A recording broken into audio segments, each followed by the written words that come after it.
पवन जी, सबसे पहले तो आपका बहुत-बहुत स्वागत है। थैंक यू, नमस्कार सबको। और पवन देशपांडे एक वो नाम है जो जाना जाता है कबाड़ से जुगाड़ के लिए भी और उनकी बनाई कई कलाकृतियों को लेकर। कैसा लगता है? अ, अच्छा ही लगता है पर सभी का इसमें साथ है, सभी का सहयोग है, पूरी टीम का सहयोग है, इसलिए पूरी टीम को क्रेडिट देना चाहता हूँ मैं। पवन जी, आप वो दायित्व संभाल रहे हैं जिसके माध्यम से एक पर्यावरण संरक्षण का संदेश भी दुनिया तक पहुँच रहा है और ये भी सामने आ रहा है कि कैसे हम वेस्ट को बेस्ट बना सकते हैं। तो ये कैसे परिकल्पना आपके दिमाग में आई और कब से आपने ये काम शुरू किया है? हम लोगों ने इनिशियली जनजाति संग्रहालय से काम शुरू किया था, जो अभी मध्य प्रदेश में भोपाल में बना हुआ है।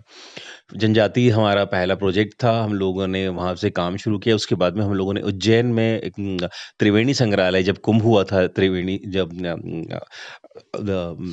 सिंहस्थ हुआ था, तो हम लोगों ने वहाँ पे त्रिवेणी संग्रहालय पूरा डिज़ाइन और एग्ज़ीक्यूट किया। फिर ऐसे धीरे-धीरे करते-करते हम लोग फिर इस फ़ील्ड में आए क्योंकि क्रिएटिव लोग थे, क्रिएटिव टीम थी हम लोगों की। तो हम लोगों ने फिर इस माध्यम को चुना। वैसे बहुत सारे और भी माध्यम हैं जिसमें हम लोग काम करते हैं बेसिकली। पर ये वाला जो वेस्ट वाला है, ये भी एक माध्यम है, एक पार्ट है हम कहते हैं ना जैसे सिलेबस में एक पार्ट रहता है, वैसे ही एक पार्ट है हमारा ये उसके तहत हम लोग आए और यहाँ पे हम लोगों ने जो रिड्यूस, रीयूज़ एंड रिसाइकिल की बातें होती हैं, जी। उसको हमने साक्षर किया और उसी में हम लोगों ने जो मोदी जी का एक हमारे माननीय प्रधानमंत्री जी का जो सपना है कि कचरे से कंचन, हुँ। उसको हम लोगों ने इम्प्लीमेंट किया और इसमें रिड्यूस, रीयूज़ और रिसाइकिल के साथ-साथ हम लोगों ने 2 आर और ऐड ऑन किए। वो थे रिस्पॉन्सिबिलिटी एंड रीडिस्ट्रीब्यूशन। रिस्पॉन्सिबिलिटी पहले रिसाइकिल तो सबसे आखिरी में आता है हमारे हिसाब से तो। पहले होता है रीडिस्ट्रीब्यूशन कि जो हमारे काम का नहीं वो किसी और के काम का हो सकता है। जैसे आपने देखा हमारे स्टूडियो में भी कि बहुत सारी चीज़ें वेस्ट से बनी रहती हैं। हर हर एक बंदे में क्रिएटिविटी है, हर एक बंदे में एक एक नया नवाचार है, वो करता है। तो हमारा यही है कि अ, कोई भी चीज़ लेके उसको यूज़ करके फेंक देना या डंप कर देना, खरीद लेना ये बहुत ईज़ी है जिसको कदर नहीं है।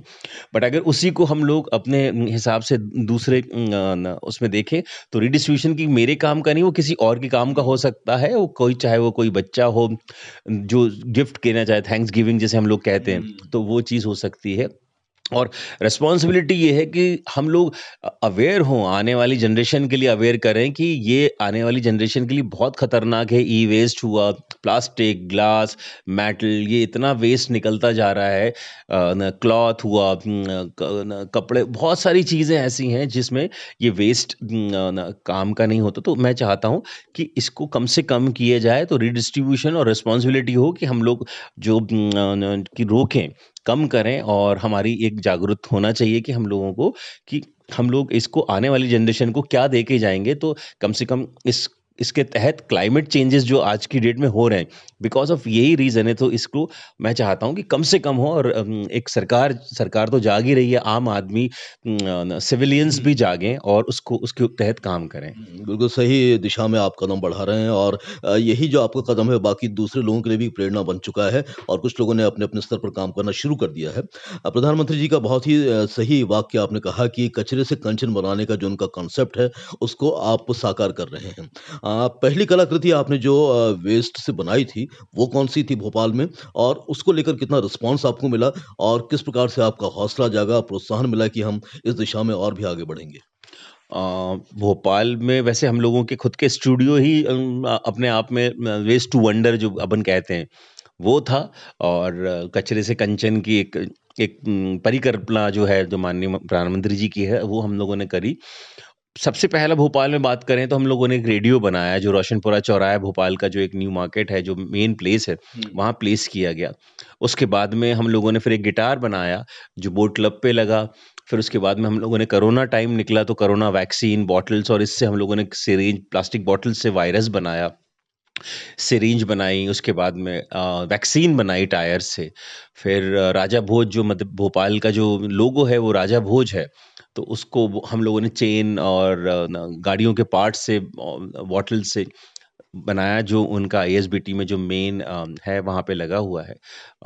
और उसके बाद हम लोगों ने एक विश्व की सबसे बड़ी वीणा बनाई, रुद्र वीणा, जो प्लैटिनियम प्लाज़ा पे लगी और वो विश्व की सबसे बड़ी वीणा है, इट्स फ्रॉम स्क्रैप। पूरी गाड़ियों के स्क्रैप से बनाई जो 24 फीट है और हाइट में 12 फीट है, तो वो 10 टन की वीणा है वो और हम लोगों ने ये बनाया। तो इतने सारे मॉडल हैं जो एक बड़ा ही खूबसूरत नज़ारा पेश कर रहे हैं और भोपाल की खूबसूरती में चार चाँद लगा रहे हैं। जब आपको पहला मॉडल आपने बनाया था, तो कैसा प्रत्युत्तर मिला और लोगों ने किस तरीके से इस रेडियो को देखा जो कि रोशनपुरा में उसमें से कभी-कभी ध्वनियाँ भी निकलती हैं, गीत भी सुनाई देते हैं? अच्छा लगा, लोगों ने एप्रिशिएट ही किया। इनफैक्ट मीडिया ने काफ़ी सपोर्ट किया, मीडिया का बहुत बड़ा हाथ था। बट ये भी विश्व का सबसे बड़ा ही स्क्रैप से बनने वाला रेडियो है, तो हम लोगों ने इसको इंस्टॉल किया और काफ़ी अब तो मतलब कहीं अगर आप गूगल करेंगे या आप करेंगे भोपाल के बारे में, तो रेडियो ज़रूर अपने आप में एक शामिल हो जाता है। तो पहला तो रेडियो था जिससे काफ़ी एप्रिसिएशन मिला और उससे मोटिवेशन मिल के फिर हम लोगों ने दूसरा काम शुरू मैं किया। जब आपके स्टूडियो में घुसा तो विविध भारती पर गीत चल रहा था। तो क्या शुरुआती प्रेरणा आपको इसी से मिली कि आप रेडियो के बहुत शौकीन हैं और आपको पहले सबसे पहले पहले आपने रेडियो ही बनाया? जी, बचपन ऐसा तो नहीं है, बट ये रेडियो हमारे लिए हमारी दिनचर्या में अंदर है और विविध भारती ही है ऐसे ही एक चैनल जो दिन रात दुनिया सुनती है। चाहे मेरी कार में हो, चाहे कहीं जाते हो, तो विविध भारती के अलावा 103.50 अगर नहीं हो तो फिर वो यात्रा ही मज़ा नहीं आता। चाहे आपने हमारे स्टूडियो में देखा तो दिन भर 24 घंटे हमारा वो हमारे यहाँ चाहे जितने आर्टिस्ट हैं वो सारे लोग वही बजाते हैं। उसके गीत, उसके संगीत, उसकी एक अलग ही सुकून मिलता है 103.103.5 को सुनने में, विविध भारती को सुनने में। और उनके जो एंकर्स हैं, जो आप जैसे लोग एंकर्स हैं, बहुत सूदिंग वॉइस है, बहुत अच्छा लगता है सुनना।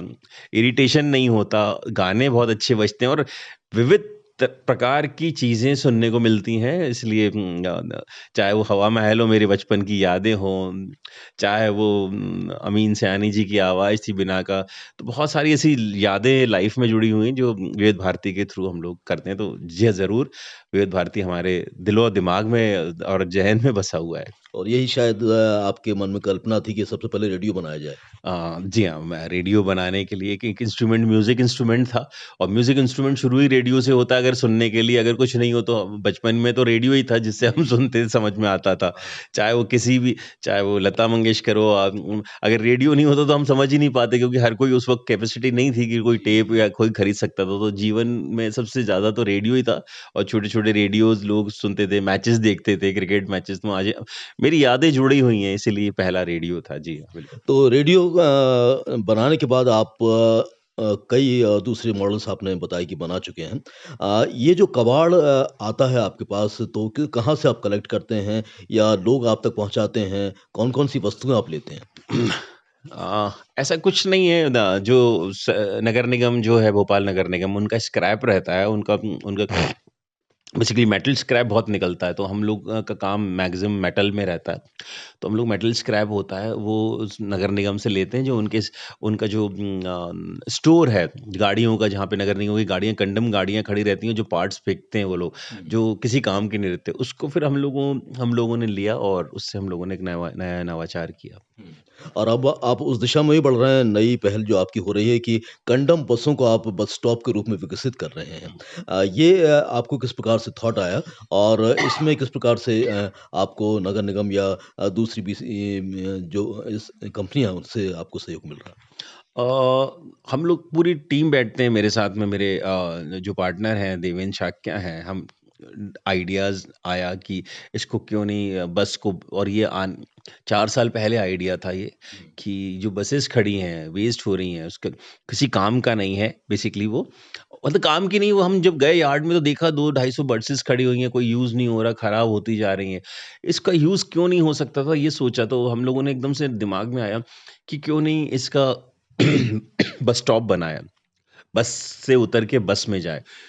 कंप्लीट एक छत है, सिक्योरिटी है, ठंड से बचने का एक वो है। सरकार इतना खर्चा करती है नए बस स्टॉप बनाने में, मुझे तो नहीं लगता। और अभी जैसे आपने भोपाल में देखा, ये वेस्ट हुआ, पब्लिक का पैसा ही वेस्ट हुआ, बीआरटीएस हटा तो करोड़ों रुपए का नुकसान हुआ। एक बस स्टॉप बनाने में 15 से 20 लाख रुपए का खर्चा आता है। आपके पास में बसेस खड़ी हुई हैं, उसी को बस स्टॉप बना दो तो बहुत सरकार का, आम आदमी का पैसा बचेगा ना, जो आप यूज़ ही नहीं हो रहा है, जिसमें कोई कोई भी स्कैम हो जाता है कि यार आप चीज़ें कर रहे हो, तो इससे बेटर है कि इसको क्यों नहीं रीयूज़ किया जाए इसको। तो हम लोगों ने उस वक़्त हम लोगों ने अपना आइडिया दिए थे कि बस को बस स्टॉप में तब्दील किया जाए, और इंडिया का ये पहला नया नवाचार है जो बस को बस स्टॉप में तब्दील किया जाए, और ये मूवेबल भी है, तो कहीं जी। आप लेके भी जा सकते हैं, कोई अतिक्रमण नहीं होगा और लोग सुरक्षित रहेंगे। हम लोगों ने इसमें भोपाल में ग्राफिटी करी है इस बस के ऊपर, जो भोपाल को दिखाया गया, जिसमें शहीद द्वार है, राजा भोज मंदिर है, राजा भोज बने हुए हैं, वीर सावरकर सेतु है, मोती मस्जिद है, सांची का स्तूप बना हुआ है। तो भोपाल लोग आएँगे तो इसमें एक सेल्फी पॉइंट बन जाएगा, खूबसूरत जगह है। हुँ। अपने आप में एक अंदर हम लोगों ने बस के अंदर हम लोगों ने जो मध्य प्रदेश का आर्ट है, जो भील है, गोंड है, मांडना आर्ट है, ये हम लोगों ने उसके अंदर किया है बस के अंदर। तो लोगों के लिए सेल्फी पॉइंट है, मज़ेदार है, लोग बैठेंगे। सो ये सोचा था, और इस तहत ही हम लोगों ने एक बस को बस स्टॉप में बनाया। और सेकंड प्लानिंग है, ऐसे दो बहुत प्लानिंग तो बहुत सारी है, बट जैसे अपन कहते हैं कि फूड ऑन व्हील, हुँ। तो इसको रेस्टोरेंट में भी तब्दील कर सकते हैं। जी। लोगों के लिए भी नया रोजगार मिलेगा, हुँ। और अपने आप में क्रिएटिविटी है नहीं, तो फूड ऑन व्हील बस बस के अंदर रेस्टोरेंट बन सकता है। बहुत सारी चीज़ हैं। रैन बसेरा है जहाँ पे लोग बैठ सकते हैं, सो सकते हैं, लेट सकते हैं, जहाँ पे जो बाहर फुटपाथ पे सोते हैं वो यहाँ पे सो सकते हैं आराम से। हुँ। सो आइडियाज़ बहुत सारे हैं, सरकार अगर इसके ऊपर इनिशिएटिव ले तो definitely will work out in it. जैसे कि आपने बताया कि तकरीबन 200 से भी ज़्यादा कंडम बसें खड़ी हुई हैं। तो शुरुआत आपने अभी कितनी बसों से करी है और ये बसें कहाँ बस स्टॉप के रूप में काम करेंगी? अभी तो इनके यार्ड में खड़ी है, मुझे इतना आइडिया नहीं है, जो जो टारगेट हमको मिलता है हम लोग वो काम करते हैं। अच्छा। अभी एक बस दी है इन लोगों ने, अब देखते हैं, लेट्स सी आगे का क्या होता है, नया नवाचार है। ये खड़ी रहेगी भोपाल के सबसे प्राइम लोकेशन है, एमपी नगर का बोर्ड ऑफिस चौराहा जो है, वहाँ पे ये बस को प्लेस किया जाएगा इसको। अच्छा। तो इसको बनाने में तकरीबन कितना वक़्त लगा आपको पूरा एक बेहतर खूबसूरत रूप देने में? 2 से ढाई महीने लगे हम लोगों को इस बस को बनाने में, क्योंकि बस को सबसे बड़ा काम था इस बस को उस डिज़ाइन में लेके आना। पहले 3D डिज़ाइनिंग करी हम लोगों ने, उसको बस को लेके आना बस स्टॉप के तहत, तो वैसा करा, काटा बस को, रोड्स बने, बहुत टफ होता है बस को जी, जी। अंदर से काटना, उसके बहुत पार्ट्स बहुत हैवी रहते हैं, कटर मशीन्स लगी। फिर उसके बाद में हम लोग, फिर जो बाथरूम डोर्स थे, जो हुँ, फैब्रिकेटेड डोर्स थे, जो फाइबर डोर्स होते हैं, हुँ। वो यूज़ नहीं होते हैं। तो उसको हम लोगों ने उसको भी यूज़ किया इसी के अंदर, और इसमें एक अच्छे सुंदर सा एक रूप दिया जो बस को बस स्टॉप के तहत दिखाया जाए। चलिए वाक़ई काबिल-ए-तारीफ़ बात है आपकी और निश्चित रूप से भोपाल के लिए भी एक नई पहल होगी ये। और हम जानना चाहते हैं कि अब इस बस को बनाने के बाद और कौन-से आइडियाज़ आपके मन में चल रहे हैं? क्या आप रोज़ाना कुछ इस संबंध में विचार-विमर्श भी करते होंगे अपनी पूरी टीम के साथ? अ, अभी ऐसा कुछ नया नया नहीं है। जब आइडियाज़ आएगा तो डेफ़िनिटली विल शेयर, हम लोग शेयर करेंगे। हाँ। जी। और इस तरह की उपलब्धियों को लगातार एप्रिशिएट तो किया ही जाता है और लगातार सम्मानित भी किया जाता है, तो कुछ उपलब्धियाँ आपको हासिल हुई हों या कुछ सम्मानित आपको किया गया, उसके बारे में भी हमारे श्रोताओं को बताएँ? ऐसा कुछ सरकार ने तो नहीं किया अभी तक। यही सबसे बड़ी थोड़ी-सी वो है जी, जी। सरकार से, हुँ। कि कम से कम इस नए नवाचार को लोगों को तो जब देखते हैं हम, तो थोड़ा-सा दुःख तो होता है कि ऐसा कुछ सरकार ने इनिशिएट नहीं लिया और ना कभी सम्मान दिया। आजकल मेरे ख्याल से सम्मान भी खरीदे जाते हैं, तो इसलिए शायद हम लोगों ने खरीदने की कोशिश नहीं करी। चलिए लेकिन हम अपनी मेहनत पे लगे रहें, वो एक ना एक दिन वो दिन आता है जब खुद सम्मान चलकर हम तक पहुँचता है। पवन जी, हम मैं जानना चाहता हूँ कि अब बहुत ही बड़ी चिंता हो गई है लोगों को क्लाइमेट चेंज जैसे इश्यू को लेकर, पर्यावरण हमारा बिगड़ रहा है, लगातार हमारे जल स्रोत सूख रहे हैं, कचरा प्रबंधन ठीक से नहीं हो पा रहा है। तो अब आम आदमी की ज़िम्मेदारी यूँ तो जागरूकता लगातार फैलाई जा रही है और क्या आम आदमी को रूटीन में शामिल करना चाहिए ताकि वो अपने एनवायरनमेंट को सुरक्षित रख सके? मैंने जो बोला आपको, रिडिस्ट्रीब्यूशन और रिस्पॉन्सिबिलिटी, बस ये 2 पे ध्यान दे दें वो, अगर तो मेरे ख्याल से आधे से ज़्यादा जो हमारा जो ये क्लाइमेट चेंज, पर्यावरण बदलने की बातें कर रहे हैं हम, बहुत सारी चीज़ें आने वाले उसमें जो हो रहे हैं, जो जो चेंजेस देख रहे हैं इस प्लैनेट पे, वो रुक जाएगा। अगर रिस्पॉन्सिबिलिटी हो और रीडिस्ट्रीब्यूशन का हो, तो फिर ये दोनों चीज़ों से हमको रुक जाएगा। जी। अच्छा बहुत सारे लोग जो ई-वेस्ट है या फिर दूसरा वेस्ट है, यदि आप तक पहुँचाना चाहें तो उसके लिए भी कोई आपने व्यवस्था की है? जी हाँ, जी हाँ। अगर ई-वेस्ट है उनके पास तो पहुँचा सकता है, सरकार के पास में भी ऐसे ऑप्शंस हैं। हमारे पास में भी हमारी खुद की गाड़ी है, हमारे लोग हैं, टीम है, पहुँच जाएगी अगर वो लोग कहीं बताते हैं। कुछ लोग हैं जो डिस्ट्रीब्यूशन करते हैं, जो हम लोगों को पहुँचाते हैं, वो भी कर सकते हैं हम लोग। तो उसके लिए कहाँ संपर्क किया जा सकता है? आप लोग स्टूडियो मेरे यहाँ पे आ सकते हैं, साक्षी ढाबे के पास में है स्टूडियो हमारा, R1 के नाम से है। आप आइएगा और मैं नंबर अगर आप चाहें तो मैं हाँ, इसमें बता दीजिए। मेरा नंबर है 9826016456 मैं रिपीट करता हूँ 9826016456 16456। तो यहाँ पे आप कॉल करके अगर आपको ऐसा लगता है कि कोई न हज़ार्डस वेस्ट है, जिसको हम लोग कहते हैं ई-वेस्ट, हज़ार्डस वेस्ट है या जो भी किसी भी तरह का आपको अगर आपके पास में अच्छा है जो आप क्रिएटिविटी में यूज़ हो सकता है हम लोगों की, तो डेफ़िनिटली हम लोग उसको पिक कर लेंगे। एक सवाल मेरे मन में आ रहा है कि ये जो आपने तरह-तरह के मॉडल्स बनाए हैं, रेडियो बनाया है, गिटार बनाया है, वीणा बनाया है कुछ संक्षेप में इसके बारे में बताएँ कि कौन-कौन सी वस्तुओं का इस्तेमाल आपने किया है? इसमें मैक्सिमम तो हम लोगों ने मेटल का यूज़ किया है और मेटल का यूज़ में गाड़ियों के जो पार्ट्स रहते हैं, जो स्प्रॉकेट्स है, चेन है, न क्रैंक है, शाफ्ट है, न बेयरिंग्स हैं, ये मैक्सिमम जो गाड़ियों के न एयर क्रैंक्स होते हैं, फ़िल्टर्स होते हैं, बहुत सारी चीज़ों को हम लोगों ने मैक्सिमम गाड़ियों के जो पार्ट्स रहते हैं, उसको हम लोगों ने यूज़ किया। जाली है, रेडियो में जाली लगी तो जो रेडियो का ट्यूनर है, वो वॉशिंग मशीन का जो अंदर ड्रम रहता है, उससे ट्यूनर बनाया। सो ऐसे कई चीज़ें हैं जिसको हम लोगों ने यूज़ किया है इसमें। तो चलिए बहुत अच्छा लगा पवन जी आपसे बात करके और इससे पहले कि बातचीत को समाप्त करें, आप चलते-चलते हमारे सुनने वालों से क्या अनुरोध करना चाहते हैं? विशेष रूप से पर्यावरण संरक्षण के प्रति किस प्रकार से अपनी ज़िम्मेदारी का निर्वहन करें, अपने दायित्वों का निर्वहन करें, भोपाल के लोग या देश के लोग? मैं यही चाहता हूँ कि स्वच्छ रखें अपने जैसे अपने घर को स्वच्छ रखते हैं, वैसे ही इस सिटी को भी हम अपना माने। हर आदमी जब अपनी ये रिस्पॉन्सिबिलिटी समझेगा, जब जापान जैसे सोचना शुरू करेंगे तो हम लोग सिविलाइज़्ड हो पाएँगे, अदरवाइज़ पढ़ लिख के तो ऐसे सिविलाइज़ेशन नहीं आ पाएगी। अगर सिविलाइज़ेशन देखनी है तो जापान की देखिए जो सिविलाइज़ेशन है, वो चाहते हैं कि आप अपने घर के साथ-साथ अपने अपने आस-पास के पर्यावरण, अपने न न सिटी, अपना देश, इसको अपना जब समझेंगे, देन यू रियलाइज़ इट कि ये हम कहाँ रह रहे हैं और आपको ना बहुत सारी चीज़ें अपने आप समझ में आ जाएगी जब सिविलाइज़ेशन हो जाएगा, तो अपने आप ऑटोमैटिकली ये देश में जो अपन बातें कर रहे हैं चेंजेज़, क्लाइमेट चेंज, कम कचरा है, जब तक नहीं अवेयरनेस आएगी तब तक नहीं हो पाएगा, तो अवेयर रहिए और अपने देश को बचाइए।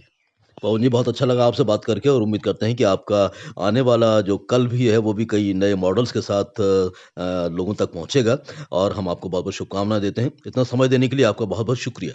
थैंक यू सो मच सुनने वालों के लिए भी। Thank you.